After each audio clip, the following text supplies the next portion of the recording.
Bonjour à tous et bienvenue sur Memento Liber.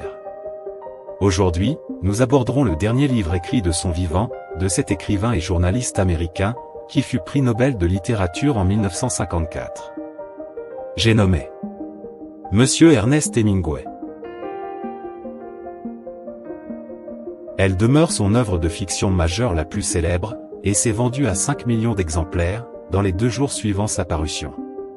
Ce livre fut immédiatement un grand succès littéraire, qui valut à Hemingway le prix Pulitzer. Je parle évidemment du Vieil homme et la mer.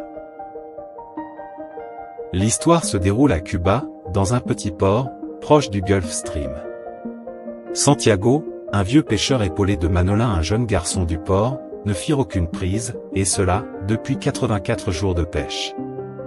Les parents de Manolin trouvèrent que Santiago était malchanceux et lui donnèrent le surnom de Salao.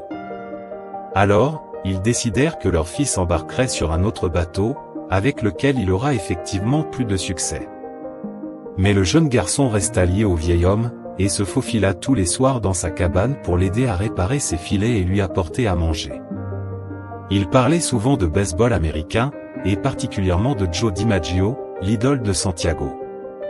Un jour, le vieil homme expliqua à Manolin qu'il allait partir loin dans le golfe, pour mettre fin à sa malchance, et trouver le poisson, qui lui ramènerait l'estime de tous.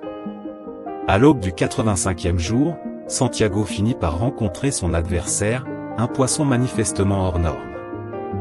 Il lutta en donnant du mou pour ne pas casser la ligne, et fut entraîné au grand large. Ainsi commença une lutte acharnée entre l'homme et le marlin, qui durera 3 jours et 2 nuits.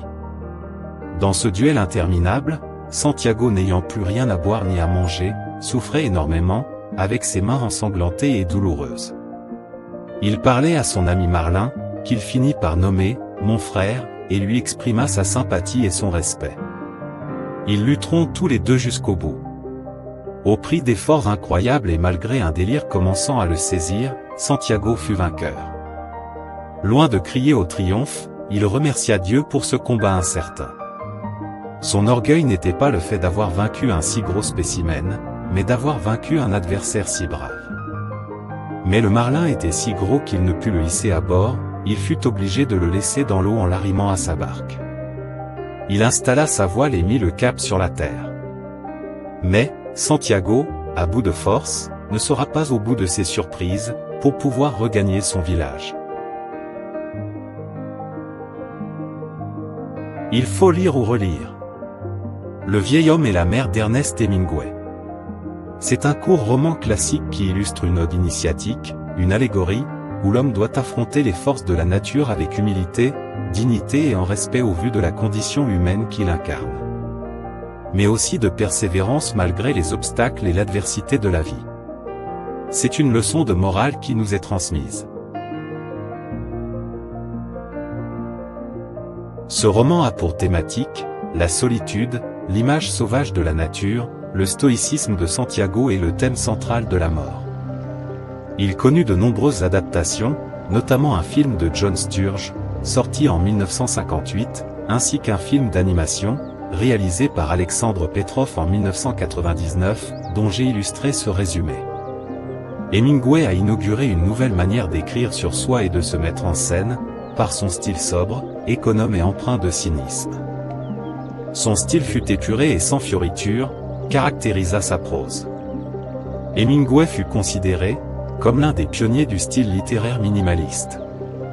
Son héritage continue de marquer les écrivains d'aujourd'hui, qui s'inspirent de son œuvre pour créer des récits toujours plus proches de la réalité et de la complexité du monde qui nous entoure.